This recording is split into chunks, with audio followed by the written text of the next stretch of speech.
everybody, and welcome back to the California Small Farm Conference. We are here getting ready for legal issues facing small farms. Always an important topic and always a very complicated topic. So thanks for being here. My name is Evan Wigg. I'm with Community Alliance of Family Farmers, and I just want to welcome our guest, Suzy Israel. She's going to be talking about legal issues, and I encourage folks to ask questions, make comments, share resources, maybe introduce yourself using the chat, and hopefully we can get those answered for you, and hopefully we can get her to follow up with some information afterwards after the event as well, because I'm sure there's lots of resources that she'll be sharing. And with that, we've got a lot to cover in a short amount of time. So Suzy, I'm going to pass it over to you, and thanks so much for being here. Oh, thank you. Thank you for having me. I appreciate it. So I am going to share a PowerPoint. Okay. Is that great? Showing up? Okay, awesome. Awesome. Well, my name is Suzy Israel. I work with a small national nonprofit that helps small farmers. We have basically a three-pronged attack. We do try to change policies or laws that we do not agree with, or that we feel will more benefit small farmers. We educate small farmers on what the rules are, and then if the small farmers get sideways with their government, that's when I come in. When a farmer is in trouble, then they call me. I was a public defender for 15 years, so I'm used to defending people. I grew up in Ohio, farming adjacent. My family, some family members were farmers. I wasn't, so I'm familiar with that. Excuse me. So here is my brother, who is a farmer. May he rest in peace. That's my favorite picture. I am so sorry. Let me turn that down.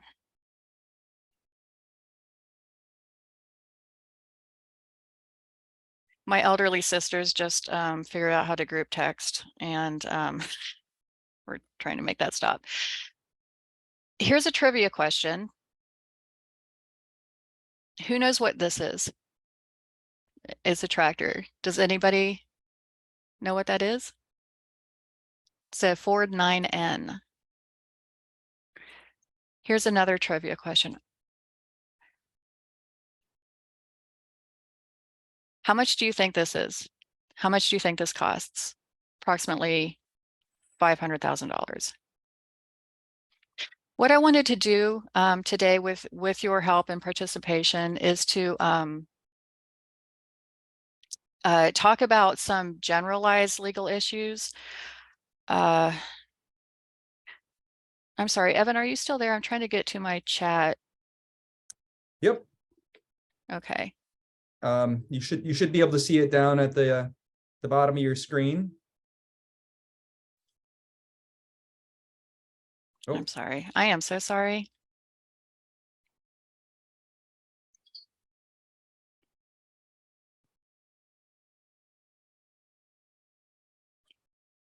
Trying to get to full screen and it's not cooperating. Here we go.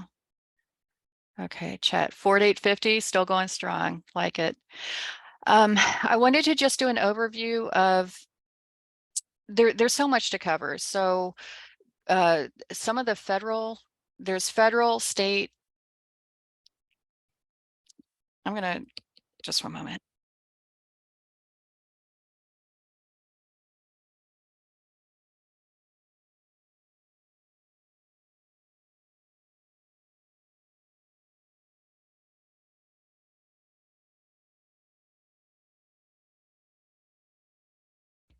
We have federal, state, and local agencies. They're all involved in your life. Just because you're a small farmer doesn't mean you you don't have to deal with the USDA or FSIS, for example. In fact, you're doing it every day. They delegate their authority to the state agencies, such as the California Department of Food and Agriculture and the CDFA or the CDPH.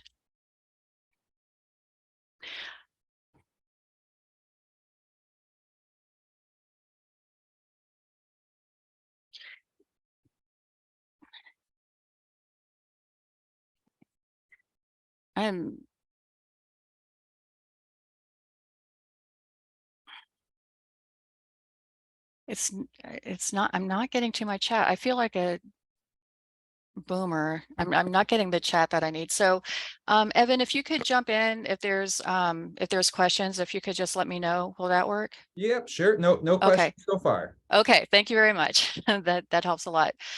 So the CDFA, the Ag Department, the Health Department, they delegate their authority to the counties. So if you're dealing with the county, or if you're dealing with a state agency, it's generally through a local agent.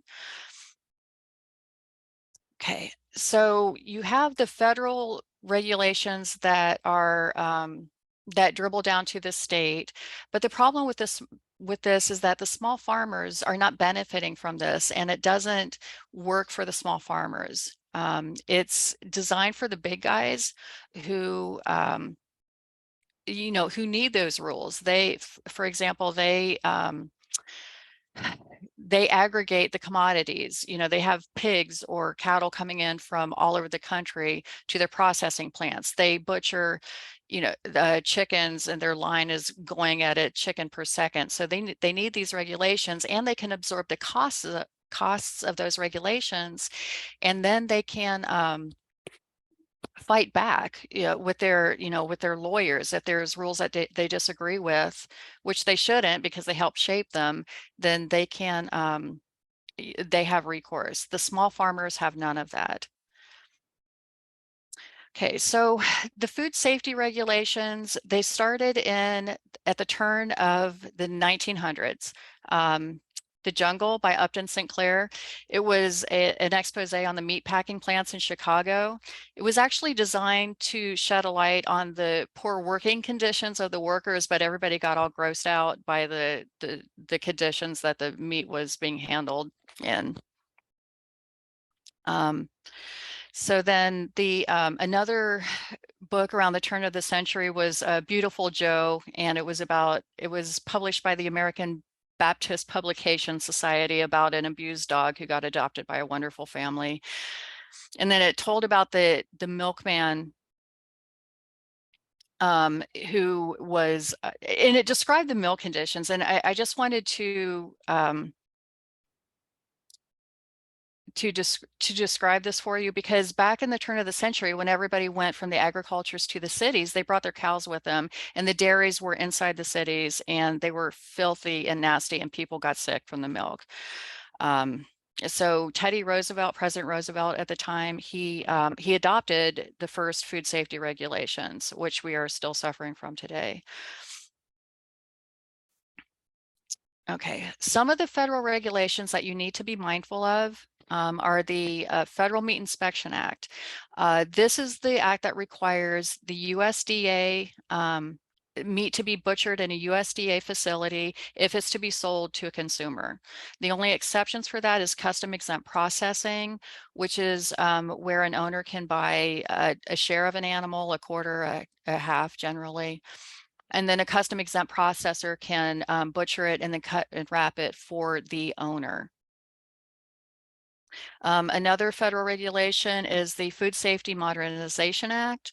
President Obama initiated this it's the food handling regulations, and it affects small farmers because the produce, there are very stringent rules now about how food and produce can be handled. The FDA is the one who implements the FSMA. They have if you look it up, they have a FSMA flow chart, which is helpful, and I can send it to you if you would like. You are exempt if your gross sales, on-farm sales, is less than $25,000, and that's gross. So that you meet that threshold really quickly. There are some exceptions if you're more direct to consumer, but you need to be very mindful of these regulations. Also, FSIS, the Food Safety Inspection Service, they can answer a lot of your questions regarding the meat and the labeling and the poultry and the FSMA. If you Google Ask FSIS, they can answer your questions. I would suggest having somebody else Google any specific questions for you that you may have, so they don't tie a potential violation to you. The federal egg safety rules, California does have the egg handler's license for small producers of 30 dozen eggs per week or less. The regulations are pretty relaxed for that. The pasteurized milk ordinance, that was created by the federal government. It's at least 150 pages long.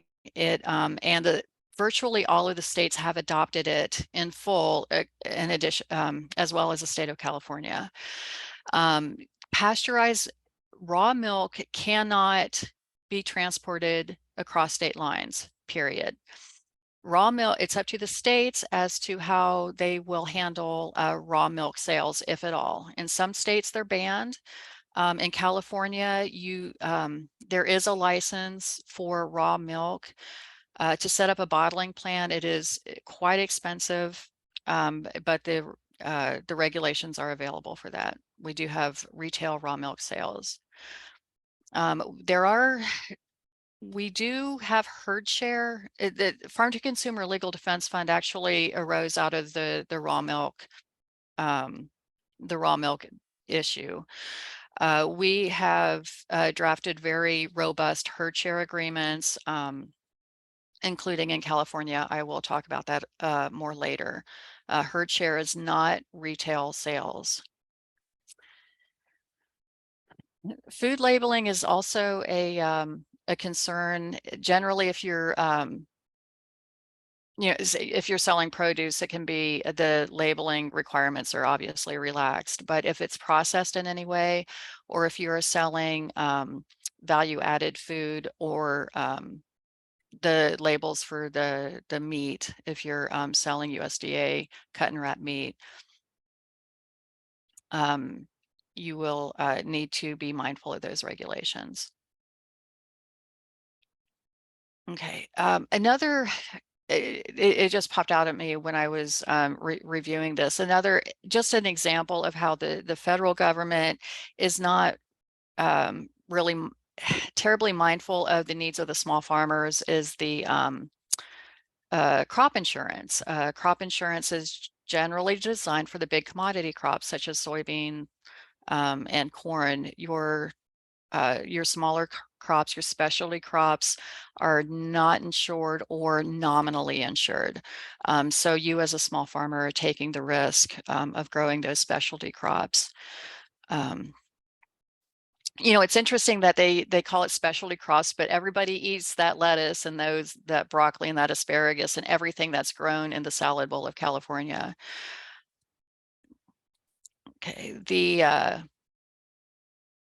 Okay, another thing to be mindful of is regulations regarding water rights. That's a huge issue with climate change, and especially in California. California is a first in time, first in right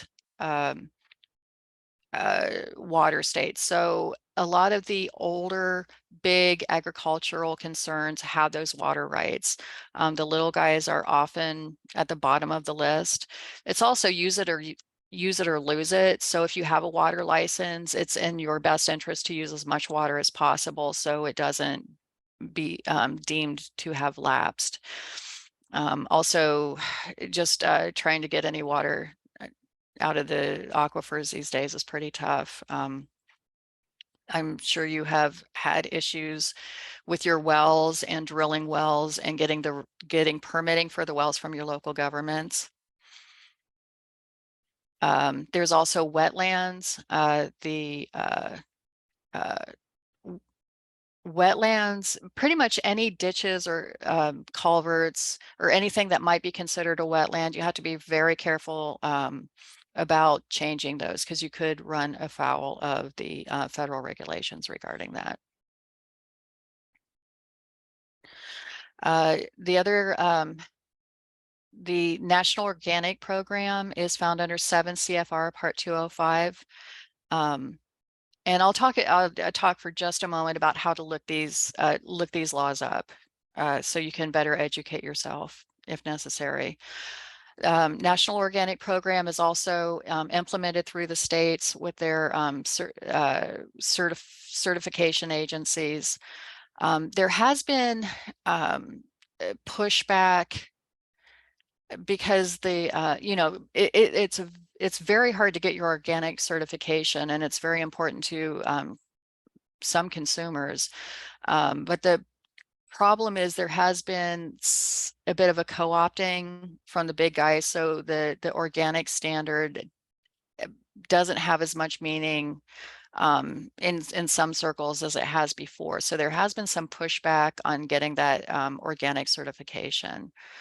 I don't know how many, if any, of the participants out there are organic certified, and if you've found it to be helpful, or if you're not certified organically, why not? That's an issue I'm exploring, and I'm really interested in that.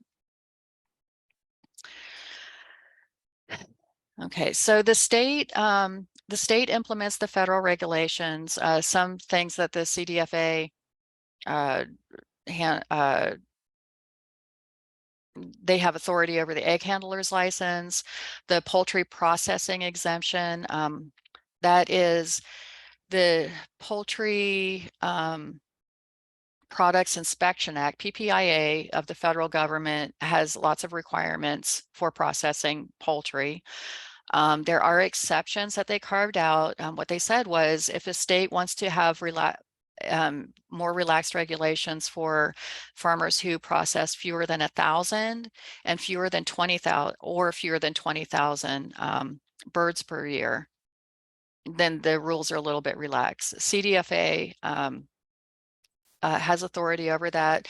The less than 1,000 exemption is actually fairly relaxed and doable.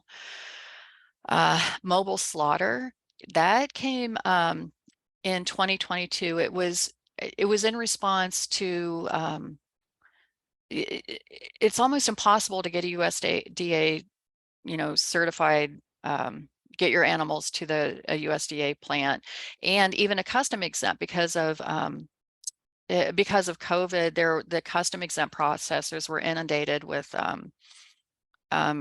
new farmers trying to get animals processed. So the mobile slaughter allows custom exempt processors to butcher on site, and it also, my reading, it allows you to be a grower of the livestock and to butcher it if you sell those animals, and you have your custom exempt license. So hopefully that can alleviate a little bit of the pressure for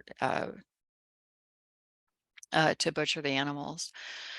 A couple of other things that the CDPH, the California Department of Public Health, have some jurisdiction of.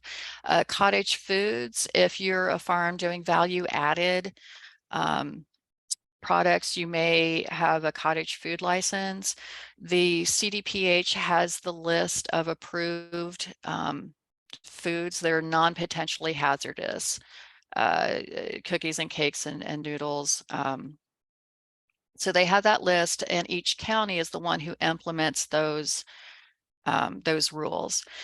MEHKO, micro enterprise home kitchen operation. That's basically restaurant to go meals. That was also recently enacted. And again, the counties implement that, and they can implement their own rules consistent with the state rules. I did talk just briefly about raw milk.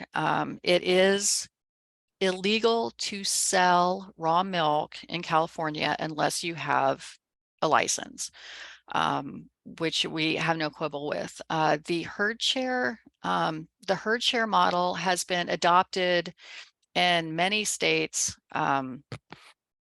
either in practice or actually codified. Our website, farmtoconsumer.org, has some some helpful resources. It has a raw milk map that shows what the laws are in each state. The state of California, the CDFA is of the opinion that herd shares are not legal.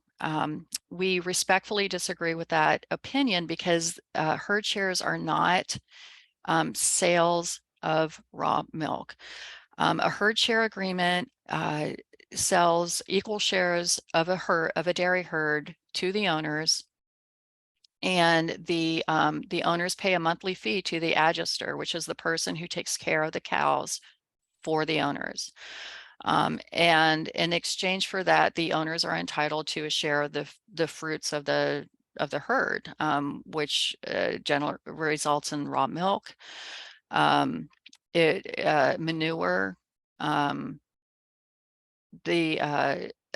So the adjuster has given up shares of the herd, so the owners are drinking their own milk.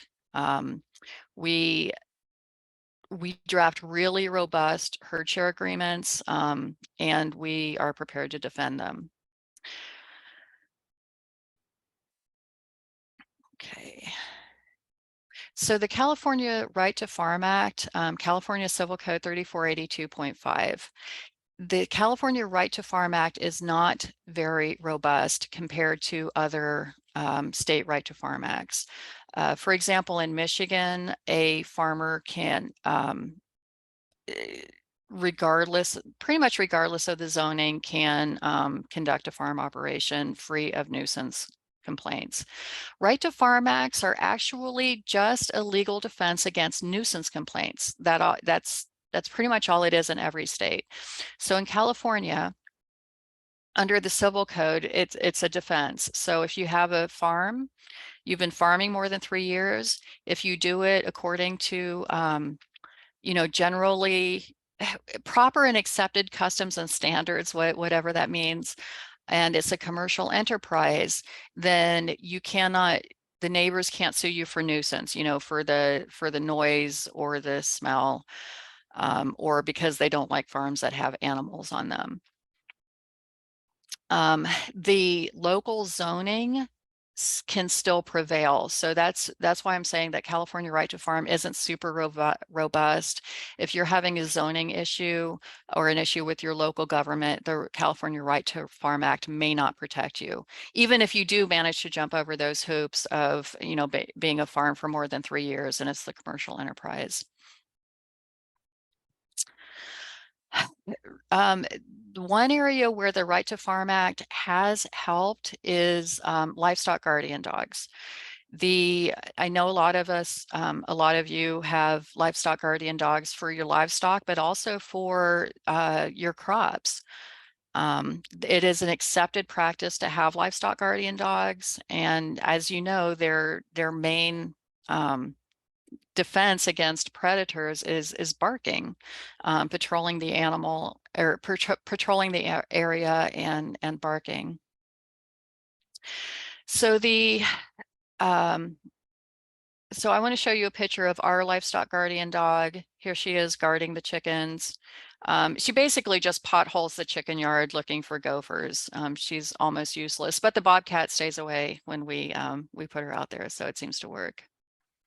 Okay, here's a story of Sheriff. He was a LGD in Plumas County, a neighbor, it's this age-old story. A city person moved in next to a farm that had probably 300 fruit trees that were being guarded by Sheriff.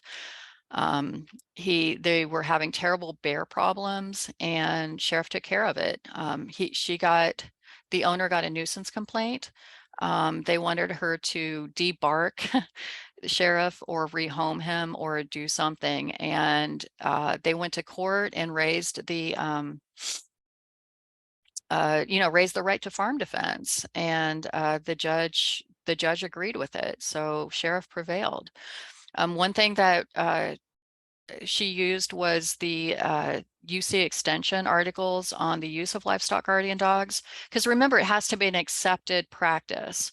So the CDFA and UCCE, the University of California Cooperative Extension in Davis, they have an abundance of articles on every conceivable topic. So use them. They're great. They're well funded. I have few quibbles with CDFA. They're a terrific resource. All right, so because we only have 45 minutes and I'm hoping that we can talk a little bit, I'm throwing out all these codes. So to look up the codes, it's very easy. Just type it in. So if the Code of Federal Regulations, if you see a reference to that, it's a number, CFR, another number, 7 CFR 205. So if you type that, if you Google it, it will come right up. Municipal codes are a little bit harder. And you want to know your municipal code inside and out, because that's where most of my farmers get into trouble, is with the locals.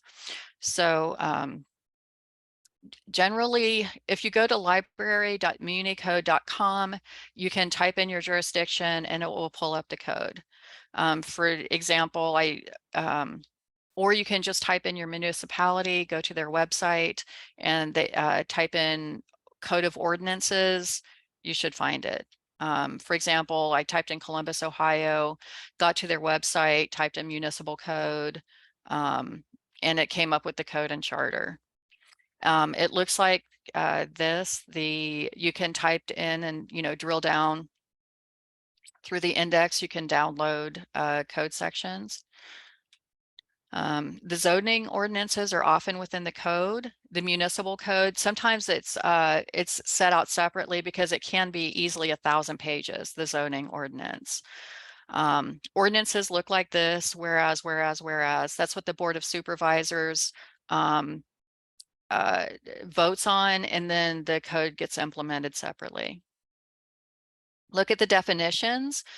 Buildings, we have 58 counties and 58 different definitions of a building or a structure or a fence. Sometimes a fence is a building, sometimes it's not. Sometimes a hoop house is a building, sometimes it's not. Sometimes if it's under 30 inches, it's not a building, or if it's over 30 inches, it's a building. Figure out those definitions. Figure out what's allowed. Look up your zoning, and they have a table of what's allowed. Sometimes if they change the zoning, we call it, sometimes it's referred to as grandfathering in. The proper term is non-conforming use. So even if they change the zoning, if you're still doing what you're doing, you can still keep doing it, because it's a non-conforming use. It doesn't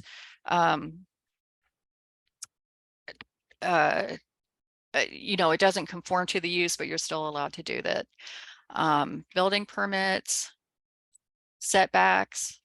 Okay, cultivate your neighbors. If you aggravate your neighbors, you are going to you're going to get in trouble, because all of this is complaint based. So if you keep the peace, you're not going to hear from the local agencies.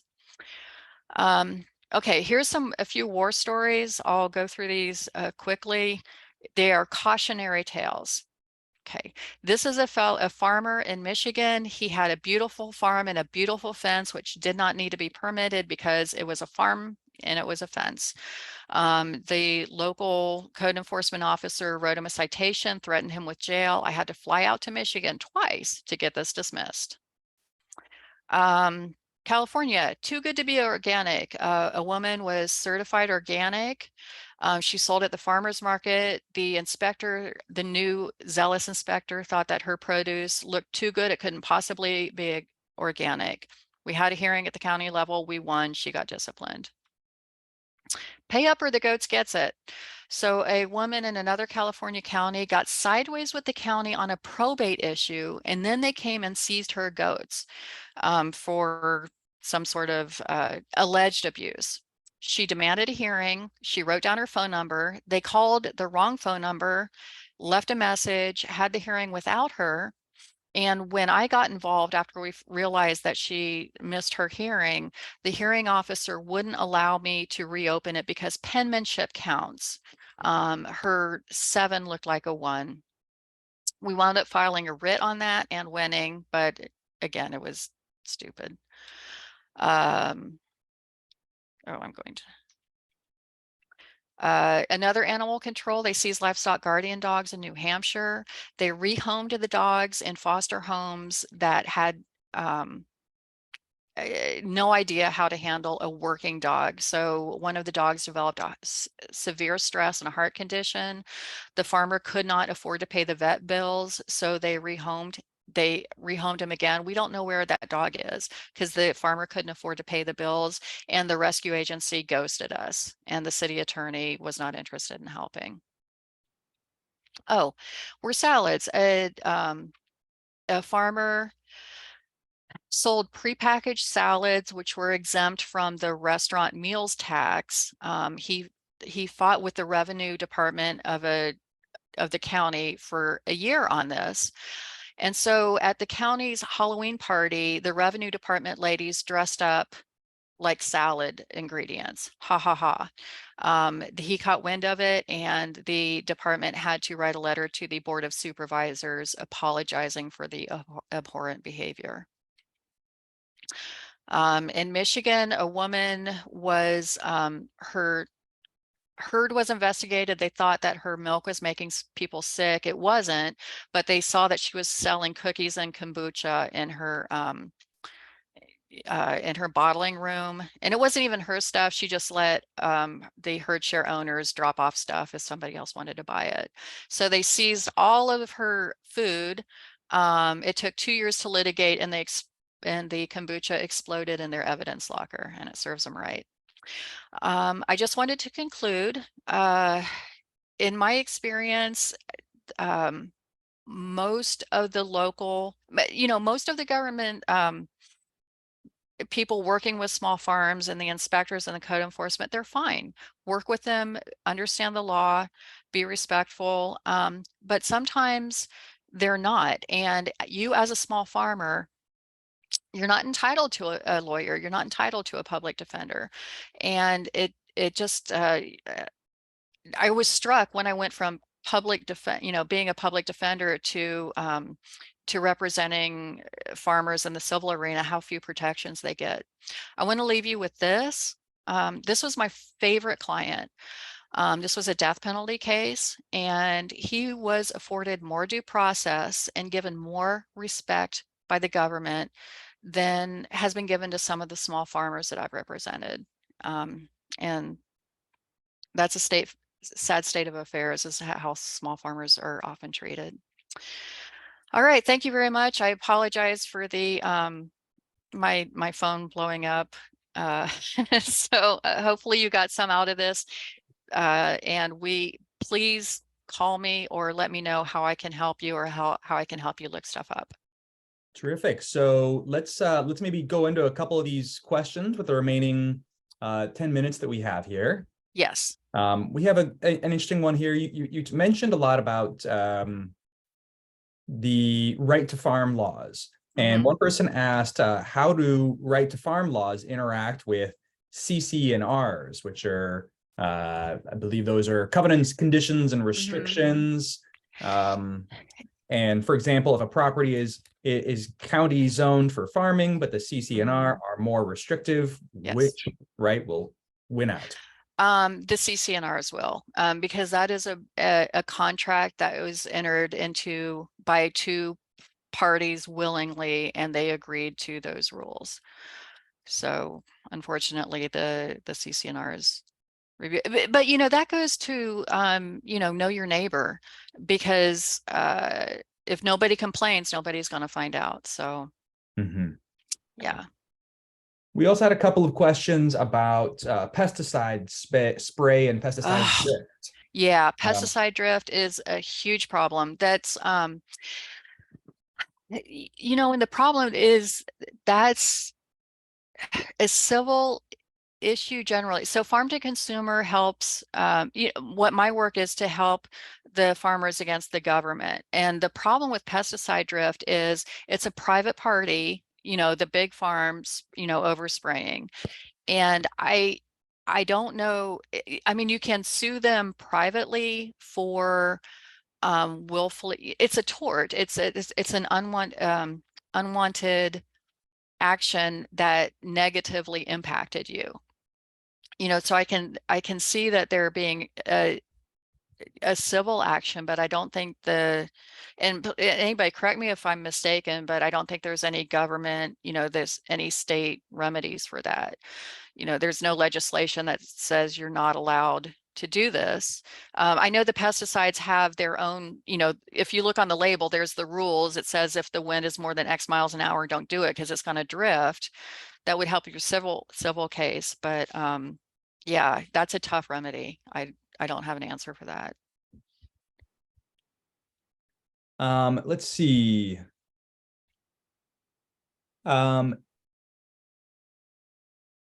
Any tips on how to work with a county known to be difficult when applying for permits and looks like specifically around farm stands? Do your homework, research.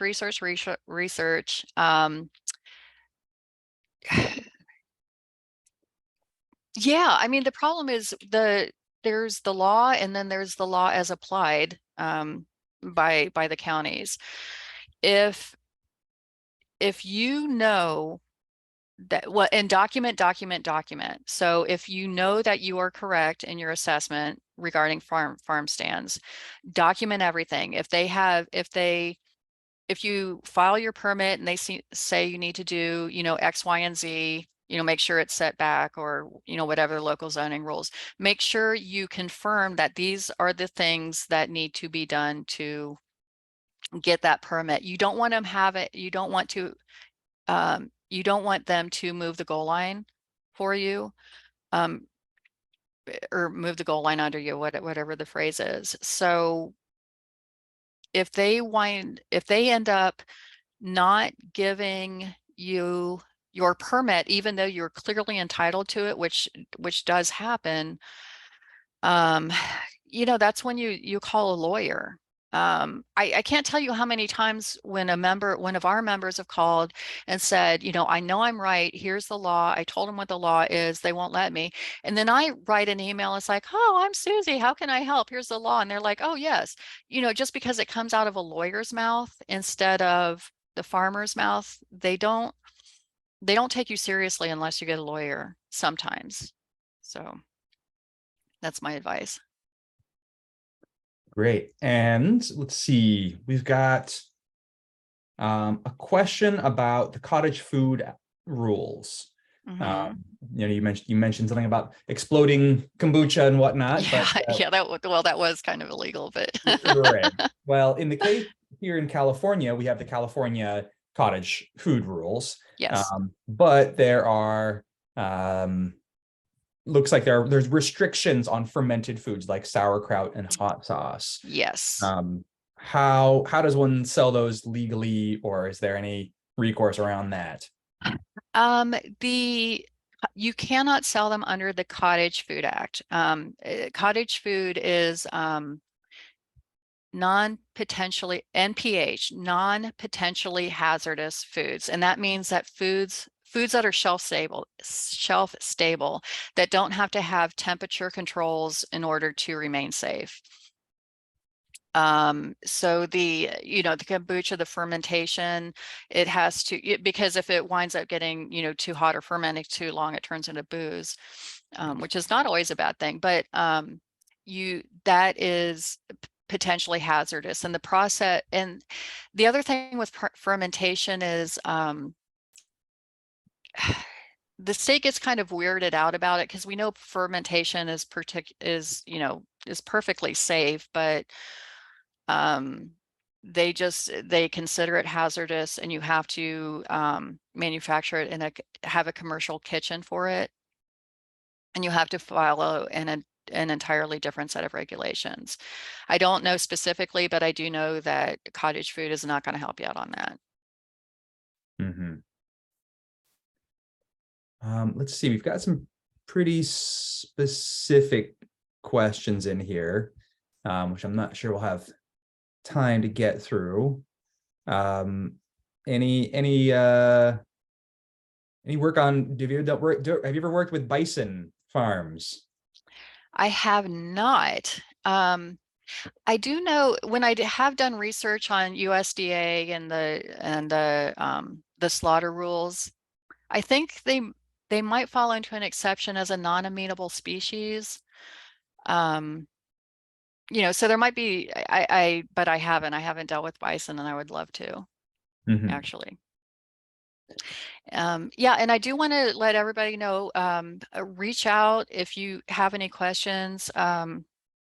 My email address here, let me go back up to the top slide with my contact information.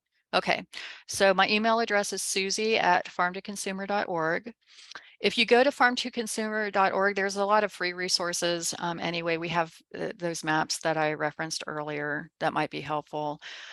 You have my phone number. That's my cell phone number. Just go ahead and text me, and I'll be happy to answer any questions you have. Great. Now, I think, looking at some of these questions, it seems like there's an important distinction to be made here between legal issues and policy change, right? So when we're talking about issues where you believe yourself to be within the legal rights of the law, that's where I believe the Farm to Consumer Legal Defense Fund comes in, and the work that you're specifically referring to. It's really about making sure that you don't get, your rights infringed upon, and you can actually do that. Whereas we're talking about advocacy, that comes from looking at a policy and saying, well, these are the rules, these are the policies, we need to change them, and that's a whole other can of worms. Yeah, we have it separate. So the Farm to Consumer Legal Defense Fund does have policy. We do work a lot on policy, but I am completely separate from that because we are a nonprofit, and my work defending small farmers is part of that, that segment of the nonprofit. So we keep the policy stuff separate on purpose. So I'm not involved in the policy creation at all. I'm just, like a public defender. If you need me, that means you're broken in jail. If you're a farmer and you need me, that means that you made somebody really mad and you're in big trouble.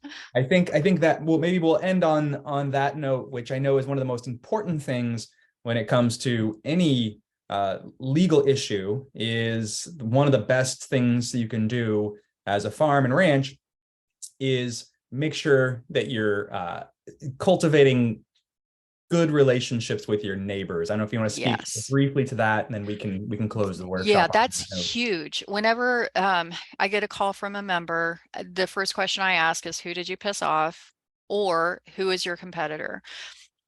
These agencies, they're complaint driven, they're busy and understaffed and working really hard, and they're generally aren't driving around looking for trouble. So you just keep the peace with your neighbors, and you'll never hear from those agencies. Right. So bring them when you move on to a new property, when you start a new farm, when you move into a new house, Bring in those eggs. Yeah. Bring a dozen eggs, bake them some bread, bring them a box of produce. That's really, really one of the most important things that you can do. Yeah, I cannot emphasize how important personalities are in the law. It's not just black and white. Right. Well, thank you so very much for joining us at the Small Farm Conference. Hopefully we can get some of these resources. I know a number of people were asking if they could see the slides, and so if there's any way we could get that information sent out, that'd be wonderful. Okay, yeah, I'll send you my slide deck, and yeah, absolutely, be happy to. All right, terrific. Thank you very much, Suzy, and we hope to see you all at the next workshop. Okay. Thank you. Bye-bye.